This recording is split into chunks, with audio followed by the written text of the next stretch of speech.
శుభకార్యాలకు పూజార్ల కోసం వెతుకుతున్నారా? పూజారీస్.com లో అతి తక్కువ ధరలకే పూజార్లను ముందే బుక్ చేసుకోండి. వెంటనే కాల్ చేయండి. నమస్కారం, నేను మీ జాహ్నవి. పూజారీస్.com సొల్యూషన్ ఫర్ ఆల్ పూజాస్. మరి ఈ పూజారీస్.com వారు ప్రత్యేకంగా నిర్వహిస్తున్నటువంటి ప్రత్యేకమైన పూజలు, హోమాల కోసం క్రింద డిస్ప్లే అవుతున్నటువంటి నెంబర్స్కి కాల్ చేసి డీటెయిల్స్ తెలుసుకోండి. అదేవిధంగా మీ ఇంటిలో గృహప్రవేశము, విద్యారంభము లేదంటే ఎలాంటి శుభకార్యాల కోసమైనా సరే పూజారీస్.comని సంప్రదించగలరు.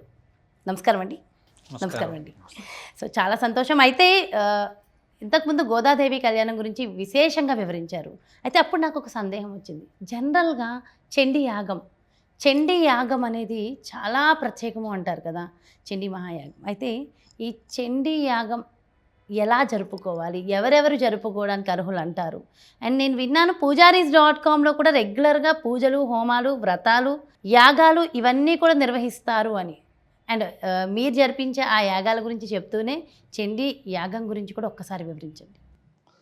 ఇక్కడ మా పూజారీస్.comలో విశేషంగా జరిగేవి ఏంటంటే అండి, సోమవారం రోజు లింగార్చన జరుగుతుంది. దాంట్లో ఇంకా విశేషంగా ఏంటంటే రుద్రాభిషేకం, పంచసూక్తాలు, మహన్యాసం జరగడం జరుగుతుంది. ఇంకోటి ఏంటంటే సంకష్టహరి చతుర్థి, ఆ రోజు హోమం జరుగుతుంది మా పూజారీస్.comలో. అంటే లోక కళ్యాణార్థం అందరికీ కష్టాలు అనేవి తొలగిపోవాలి అనే సత్సంకల్పంతో మా పూజారీస్.com చేయడం జరుగుతుంది. ఇంకోటి విశేషంగా ఏంటంటే చండీ పారాయణము, చండీ హోమం కూడా జరుగుతుంది. చండీ హోమం ఎలా జరుపుకోవాలి ఏంటి అనే విశేషం ఏంటంటే, మనకి ఏ కార్యాన్నైనా సిద్ధిగా ముందర వెళ్ళాలి. కలౌహి కార్యసిద్ధ్యర్థం ఉపాయం బ్రూహి యత్నతః అనేది, అంటే అమ్మవారు ప్రతి కార్యంలో కనుక అమ్మవారు కనుక ఉంటే ఆ కార్యం దిగ్విజయంగా జరుగుతుందండి ముందర. అంటే ఫస్ట్ చండీ హోమం ఎలా ప్రారంభించాలంటే గణపతి పూజతో ప్రారంభిస్తారండి. గణపతి పూజ దేనికంటే ప్రతి కార్యాన్ని దిగ్విజయంగా చేయాలి, మన కార్యానికి అనుకూలంగా ఉండాలి. ఆదౌ ప్రథమః గణపతిని ఫస్ట్ ఆరాధించాలి అనే విషయం పైన, మళ్ళీ మనం చేసుకున్న స్థలాన్ని శుద్ధిగా జరగాలి అంటే స్వస్తి పుణ్యాహ వాచనం, అక్కడ శుద్ధి, వృద్ధి, అభ్యుదయార్థం గురించి అంటే శుద్ధంత అవ్వాలి అనే గురించి పుణ్యాహ వాచనం జరుపుకుంటామండి. ఇక్కడ విశేషంగా ఏంటంటే పంచగవ్య ప్రాశన అంటారండి. ఇది మొత్తం గోవు దగ్గర నుండి మనకు సమకూర్చుకునేది. ఆవు పాలు, ఆవు పెరుగు, ఆవు నెయ్యి, తర్వాత గోమూత్రం, గోఘృతం అంటారు. తర్వాత అంటే ఆవు పేడ అంటారు, దాన్ని క్లారిటీగా చెప్పాలంటే. ఇవి ఈ పంచగవ్య ప్రాశన వేదమంత్రాలతో అక్కడ మనకు వేదమంత్రాలతో స్థాపించి మనకు అక్కడ విశేషంగా మనకు ఆ తీర్థ రూపంగా తీసుకుంటాము. అంటే మనం ప్రతీది శుద్ధి జరగడానికి పుణ్యాహవాచనం దగ్గర మనం అన్ని శుద్ధి చేసుకుంటాం. స్థల శుద్ధి, భూభాండ శుద్ధి చేసుకుంటాము. మన శరీరంలో కూడా శుద్ధి జరగాలి, అవయవాలు అనేది పూర్తిగా శుద్ధి అవ్వాలి. మనం తిన్నది కానీ మనం ఏవేవో రకరకాలుగా తింటాము ఇప్పుడు ఈ కలియుగంలో. ఇవన్నీ శుద్ధిగా అవ్వాలి అంటే మనం ఈ పంచగవ్య ప్రాశనతో మనం ప్రతీది మన శరీరంలో అంతా శుద్ధి జరుగుతుంది. ఈ శుద్ధి అయిన తర్వాత సర్వతోభద్రమండల ఆవాహనం అంటారు. ఈ సర్వతోభద్రమండల 60 దేవతలతో కూడుకున్నది ఉంటుందండి. ఈ 60 దేవతల్లో కూడుకొని దీంట్లో విశేషంగా చండీ హోమం చెప్పింది ఏంటంటే మహాకాళి, మహాలక్ష్మి, మహాసరస్వతి, ఈ అమ్మవారు అక్కడ సర్వతోభద్రమండలంలో కూర్చుని ఉంటుంది. ఇలా ఈ 60 దేవతల ఆవాహనం అయిన తర్వాత షోడశోపచార పూజ చేసిన తర్వాత విశేషంగా చండీ అమ్మవారు 3 రూపాలుగా ఉంటుందని చెప్తారు. మహాకాళి రూపంగా, మహాలక్ష్మి రూపంగా, మహాసరస్వతి రూపంగా ఉంటుంది. ఇక్కడ ఏంటంటే శ్రీ సూక్త విధానంగా ముగ్గురు అమ్మవారిని ఆవాహనం చేసుకుంటాము. ఆవాహనం చేసుకొని శ్రీ సూక్త విధంగానే షోడశోపచార పూజ పూర్తిగా చేస్తామండి. ఈ శ్రీ సూక్త విధంగా పూజ చేయడం ద్వారా ఏంటంటే లక్ష్మి, అపారమైన లక్ష్మి అనేది మన ఇంట్లో ఎప్పుడు వృద్ధిగా ఉంటుంది. అది వ్యాపార స్థలమైనా కానీ, ఇల్లైనా కానీ, ఒక సంస్థానమైనా కానీ ఎక్కడైనా జరుపుకోవచ్చండి. ఇది ఈ శ్రీ సూక్త విధానం పూజ అయిన తర్వాత అష్టోత్తర శతనామము, కుంకుమార్చన కూడా జరుగుతుంది. అమ్మవారికి మనం చెప్పాల్సిన విశేషంగా ఏంటంటే కుంకుమార్చన. ఈ ముగ్గురు అమ్మవారికి అష్టోత్తరంగా రకరకాలుగా, ఈ 3 అమ్మవారికి అష్టోత్తర పూజ జరుగుతుంటుంది కుంకుమార్చనతో. జరిగి షోడశోపచార పూజ జరిగిన తర్వాత ఇంకా చండీ కవచం అనేది ఒకటి పారాయణం జరుగుతుంది. ఫస్ట్ ఆ పారాయణం విశ్లేషణ స్నేహితుడుగా చెప్తారు. అలాగే అలాగే చూసారా, అది అంటే ఎంతవరకు ఆయన చెప్పాలి, నెక్స్ట్ అందరికీ అవకాశం కావాలి కదా అని చెప్పేసి మీకు అవకాశం ఇచ్చేసారండి. అయితే ఆ పారాయణ దాని గురించి వివరిస్తూ అండ్ చండీ హోమం, చండీ యాగం చేసిన వాళ్ళకి ఎలాంటి ఫలితాలు ఉంటాయో కూడా చెప్పేసేయండి. తప్పకుండా అండి. ముందుగా అమ్మవారు ఏ రకమైనటువంటి అమ్మవారిని పూజించిన, అర్చించిన, యాగము చేసిన పూజారి గారు ఎప్పుడు అమ్మవారి విషయంలో చెప్పేటువంటి మాట ఏమిటంటే మహాకాళి, మహాలక్ష్మి, మహాసరస్వతి స్వరూపంగా అమ్మవారు ఎప్పుడూ కూడా విరాజిల్లుతూనే ఉంటారు. అయితే మనం ఏదైనా ఒక విషయాన్ని చెప్తే ప్రజలందరికీ ఉండేటువంటి సందేహం ఏంటంటే, ఏమండి ఇది ఎందుకు చేయాలండి, ఎవరు చెప్పారండి అనేటువంటి సందేహాలు ఎక్కువ ప్రజలలో. నిజం, వాస్తవం గురుగారు. మనిషి అనేవారికి సందేహం లేనిదే మనిషి అవడు. ముందుగా ఏమండి మేము ఈ పూజ చేయాలంటే ఎందుకు చేయాలండి, ఎవరు చెప్పారండి, ఈ సందేహాలు ఎక్కువగా వస్తూ ఉంటాయి. అయితే చండీ విషయానికి వచ్చేసరికి ఇందులో మార్కండేయ ఉవాచ అనేటువంటి ఒక వాచ్ వస్తుంది. ఉవాచ అంటే చెప్పారు, మాట్లాడుతున్నారు అనేటువంటి అర్థం.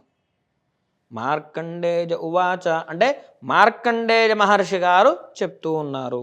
అట్లాగే మనకి చండీలో వెళుతూ ఉంటే బ్రహ్మోవాచ, దేవ్యువాచ, ఋషిరువాచ, రాజోవాచ అని వినబడుతూ ఉంటాయి.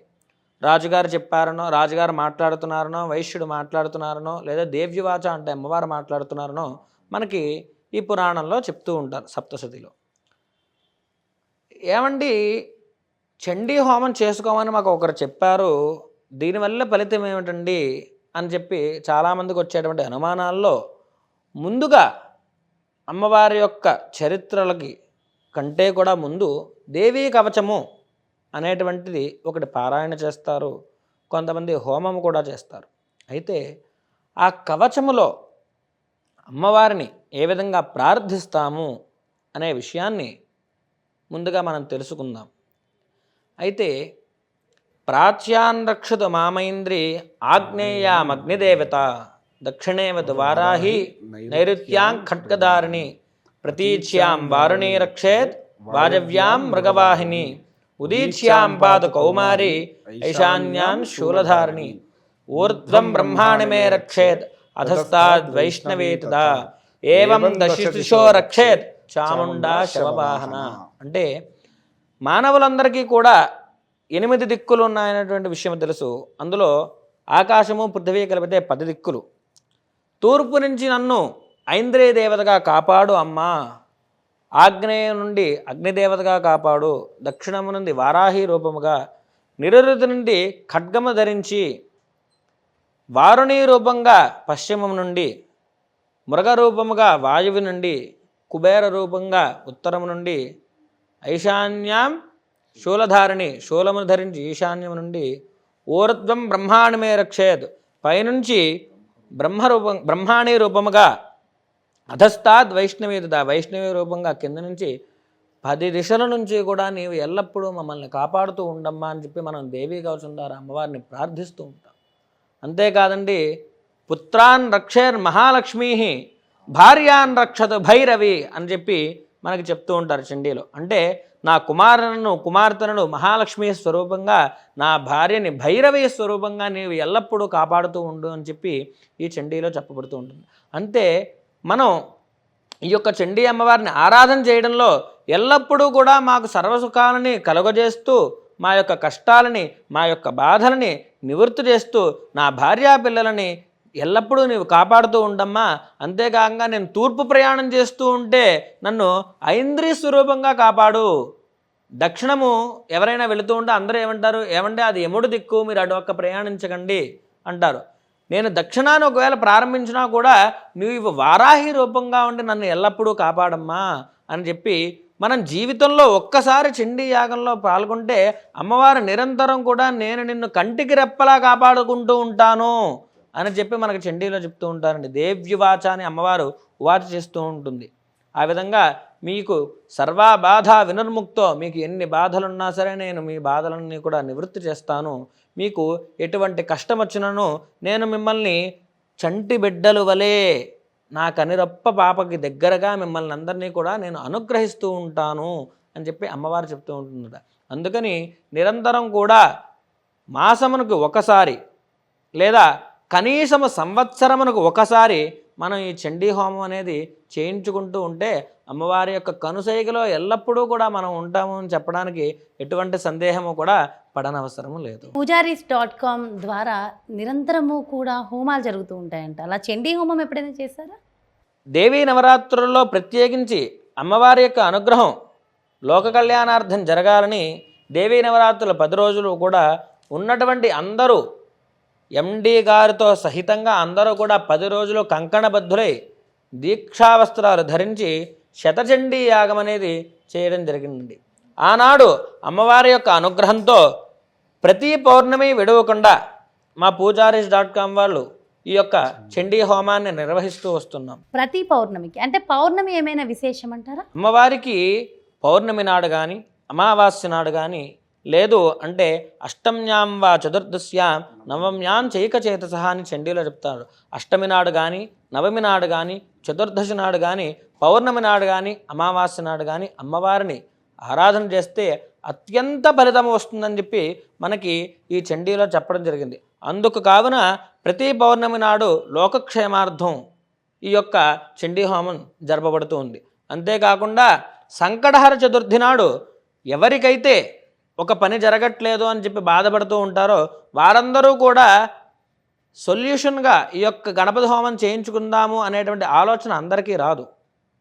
కానీ అటువంటి వారికి కూడా ఆ కష్టం ఉండకూడదు అనేటువంటి ఒక సదుద్దేశంతో మా పూజారీస్.com లోక కళ్యాణ సిద్ధ్యర్థం అనేటువంటి ఒక పదాన్ని వాడుతూ ప్రతి ఒక్కరికి కూడా వారి ప్రారంభించేటువంటి పని నిర్విఘ్నంగా నిర్విరామంగా జరగాలని చెప్పి సంకటహర చతుర్థి నాడు లక్ష్మీ గణపతి హోమాన్ని నిర్వహిస్తూ ఉన్నాం. అంతేకాకుండా లోకంలో వారి వారి యొక్క అభీష్టాలను నెరవేరడం కోసం నిత్యము కూడా ఋగ్వేదము, యజుర్వేదము, శుక్లయజుర్వేదము, సామవేదము, అథర్వవేదము అక్కడ నిత్యపారాయణ జరుగుతూ ఉంది.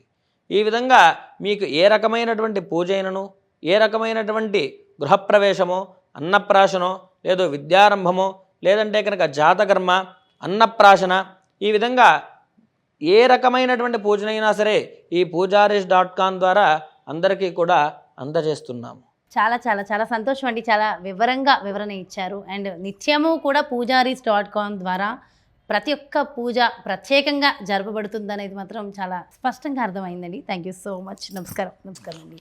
చూసారు కదండి, మరి ఇది పూజారీస్.com వారు ప్రత్యేకంగా ప్రతినిత్యము కూడా అనేక రకాల పూజలు నిర్వహిస్తూ ఉంటారు. అదేవిధంగా మీ ఇళ్లలో ఒక శుభకార్యానికి సంబంధించి ఏ శుభకార్యమైనా, వివాహమైనా, గృహప్రవేశమైన, అన్నప్రాసన అయినా, ఎలాంటి శుభకార్యాలకు మీ ఇంటికి వచ్చి అక్కడ ఉన్నటువంటి పూజారులు ప్రత్యేకంగా విశేషంగా పూజలు చేస్తారు.